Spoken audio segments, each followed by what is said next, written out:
ময়দান, এই ময়দানে যদি আপনাদের কথা বলার জন্য আমার 5 মিনিট ব্যয় করতে হয়, হঠাৎ করে হাজির সাহেব আর টোকেন দেবে, সেটা আমার বক্তৃতাই হবে না। এটা আমরা মনে করি কোরআনের ময়দানে থেকে। আপনারা একমত? একটু জোরে বলেন তো আলহামদুলিল্লাহ। আর একটু জোরে হবে আলহামদুলিল্লাহ। হ্যাঁ, এবার মোটামুটি আওয়াজ হয়েছে। এখন ইমানটা হঠাৎ করে চলে যাবে, আর আমাদের চেষ্টা হলো জীবন চলে যাবে, ইমানকে যেতে দেব না। এদিকে আওয়াজ দেন।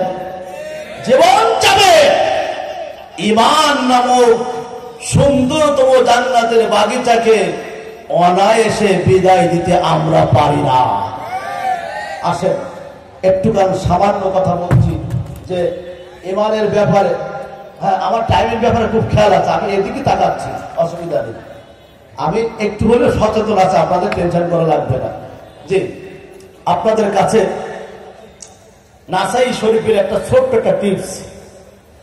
অন্তর কঠিন হয় 10টি আলামত। অন্তর কঠিন হয় কয়টা আলামত? 10টি আলামত। এটা আমার ভিতরে যদি থাকে, আজকের থেকে আমি ত্যাগ করবো ইনশাল্লাহ, ইনশাল্লাহ, ইনশাল্লাহ। বিশ্বনবী মুহাম্মদ রাসূলুল্লাহ সাল্লাল্লাহু আলাইহি ওয়াসাল্লামের কাছে প্রশ্ন করলেন, ইয়া রাসূলুল্লাহ, ইয়া হাবিবাল্লাহ, আপনি বলেন ঈমান কঠিন হয়ে যায়, অন্তর কঠিন হয়ে যায়। এই অন্তর দিয়ে কোরআনের কথা শুনলে আর চোখের পানি আসে না। কোরআনের কথাগুলো বললে মানুষ আর কাঁদতে চায় না। জাহান্নামের কষ্টের কথাগুলো বললে মানুষ আর কাঁদে না। জাহান্নামের কষ্টের কথাগুলো বললে মানুষ আর হাসেও না, কাঁদেও না। আল্লাহর নবী আপনি বলেন কোন কোন কারণে আমাদের অন্তরগুলো কঠিন হয়েছে। বিশ্বনবী মুহাম্মদ রাসূলুল্লাহ সাল্লাল্লাহু আলাইহি ওয়াসাল্লাম বলেন, 1 নম্বর কারণ হলো ভালো কাজের অলসতা। যেখানে ভালো কাজ মুসলমান সেখানে যেতে চায় না। হাজারো চেষ্টা করার পরে মুসলমান ওদিকে ঝুঁকি মারে না। কথা বলেন না কেন বাবা? আমরা দেখতে পাচ্ছি কোরআনের মাহফিল শুরু হয়ে গেছে, তাফসীরুল কোরআন মাহফিল শুরু হয়ে গেছে, সাদিকুর রহমান আজহারীকে দাওয়াত দেওয়া হয়েছে।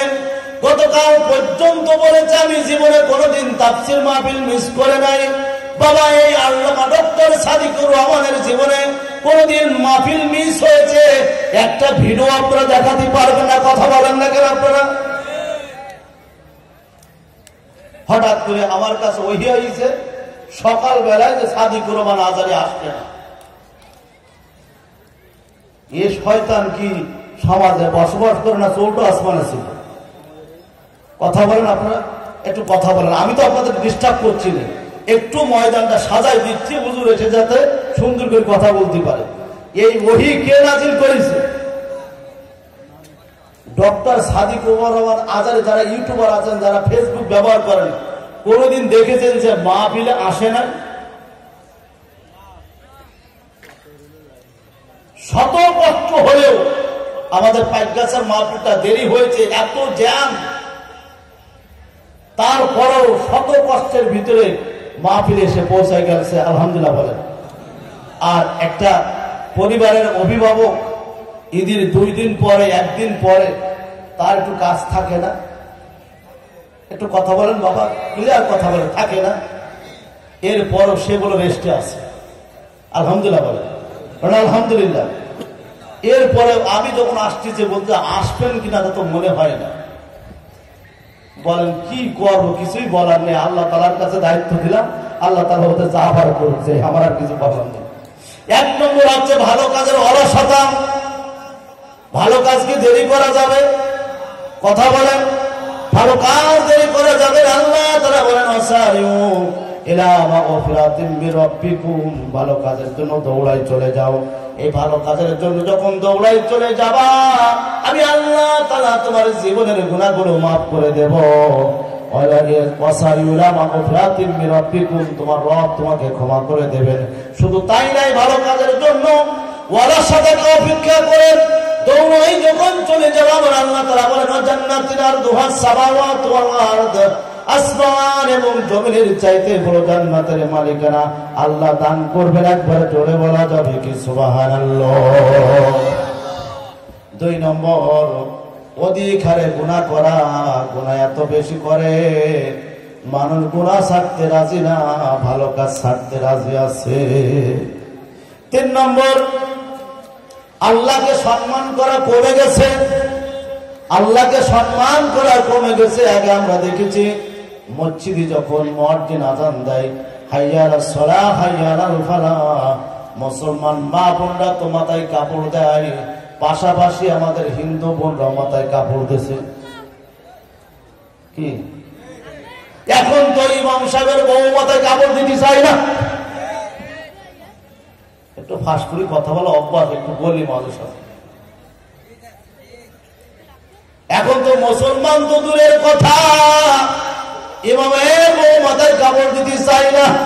গরমে তো বেশি লেগে গেছে, আজান দিয়েছে, মাথায় কাপড় দিয়ে কিভাবে আল্লাহ তাআলা যা পারে তাই করু। 4 নম্বর, ওয়ালা সাতাই এত বেশি ধরেছে, মানুষ মরতে রাজি কিন্তু ঈমান গ্রহণ করতে রাজি না।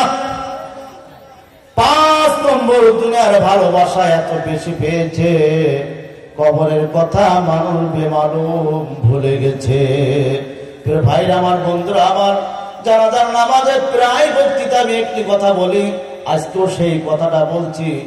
আমরা যখন দ্বিতীয় তাকবীর বলি আল্লাহু আকবার, তখন ইমাম সাহেব বলে আল্লাহুম্মা গফিরলি, বলেন আল্লাহুম্মা গফিরলি হাজ্জিনা ওয়া মাজ্জিদিনা ওয়া শাহিদিনা ওয়া গায়বিনা।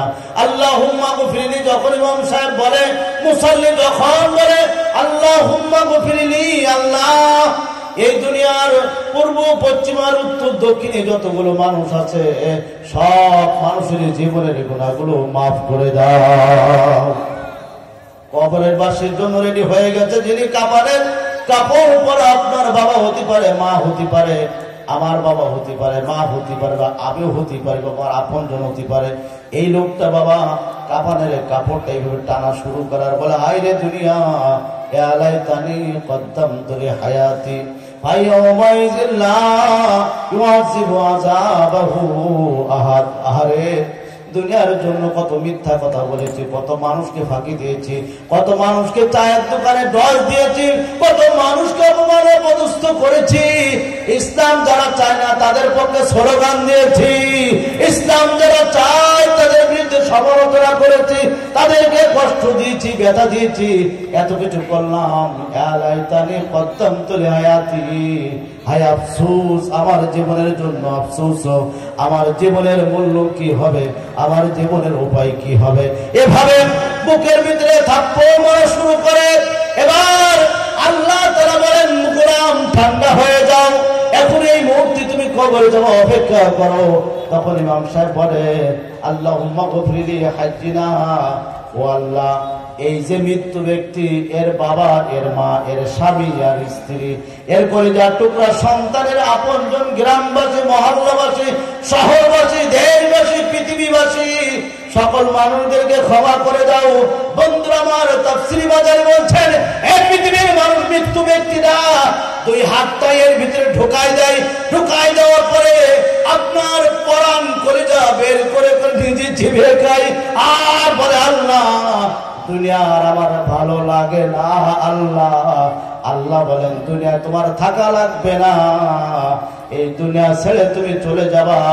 এবার ওই মৃত্যু ব্যক্তিটা বলে আল্লাহ দুনিয়ার জন্য এত কষ্ট করেছি, এত মায়া লাগিয়েছি, ও আল্লাহ এই দুনিয়া আমার কিছুই করতে পারলো না। এবার বিশ্বনবী মুহাম্মদ রাসূলুল্লাহ সাল্লাল্লাহু আলাইহি ওয়াসাল্লাম, লোকটা যদি মুমিন হয়, লোকটা কি হয় বলেন তো? লোকটা যদি মুমিন হয়, আপনার তারিখী কিতাব একটি বই আছে, তারপর 8টা বইয়ের কথা বলছি, আলেম যারা আছেন তারা লক্ষ্য করবেন, খেয়াল করবেন, এই পৃথিবীর বর্তমান ইতিহাসে যার নামটা অনেক উপরে, এই লোকটা আর কেউ নাই। ভারতীয় উপমহাদেশে যার জন্ম, এখন দেশ ত্যাগ করে অন্য দেশে বসবাস করে, নামটা ডাক্তার জাকির নায়েক। ডাক্তার জাকির নায়েক একটা বই লিখেছে, মুসলমান জেগে ওঠো। এই বইটা আমি ভারতে বসে বসে 4টা পৃষ্ঠা আমি পড়েছি বাবা। 3 নম্বর পৃষ্ঠার 4 নম্বর লাইনে ডাক্তার জাকির নায়েক পৃথিবীর মানুষদেরকে ডাক দিয়ে বলছে, রে পৃথিবীর মানুষ, এই পৃথিবীর মানুষ আপন কেউ থাকে না, আর এই সময় যদি লোকটা ভালো হয়ে যায়, ওয়ামিলা সলিহা, নেক কাজ করা লোক যদি হয়ে থাকে, ওই লোকটার মাথার কাছে বিশ্বনবী মুহাম্মদ রাসূলুল্লাহ সাল্লাল্লাহু আলাইহি ওয়াসাল্লাম দাঁড়িয়ে থাকার বলে, আল্লাহর গোলাম ভয় করো না, ধৈর্য ধারণ করো, আমি নবী এসেছি তোমাকে আদর করে কোলে করে যত্ন করে আমি আল্লাহর নবী তোমাকে জান্নাতের কিনারায় পৌঁছায় দেব। আরো জোরে হবে না সুবহানাল্লাহ। যে কথাটুকু বলতেছিলাম, আল্লাহুম্মা গফির লি হাজ্জিনা ওয়া মাসজিদিনা ওয়া শাহিদিনা ওয়া গায়বিনা। এরপর আল্লাহ তাআলা পৃথিবীর মানুষদেরকে ডাক দিয়ে বলছেন, হে পৃথিবীর মানুষ। এরপর আল্লাহ বলছেন, ইস্তাঈনু বিস-সাবরি ওয়াস-সালাহ ইন্নাল্লাহা মা'আস-সাবিরিন। ইস্তাঈনু বিস-সাবরি ওয়াস-সালাহ। আমি আল্লাহ তাআলা তোমাদেরকে বললাম, সাহায্য যদি চাইতে হয় বিস-সাবরি ওয়াস-সালাহ, আল্লাহকে দুইটা জিনিস উপহার দেবা। কয়টা জিনিস বলেন তো? দুইটা জিনিস উপহার দেবা। এক নম্বর হচ্ছে ইস্তাঈনু বিস-সাবরি ওয়াস-সালাহ, এক নম্বর ধৈর্য, আর অত্যন্ত ঠান্ডা ব্রেনে নামাজ আদায় করবা। নামাজ কবুল করবেন কে?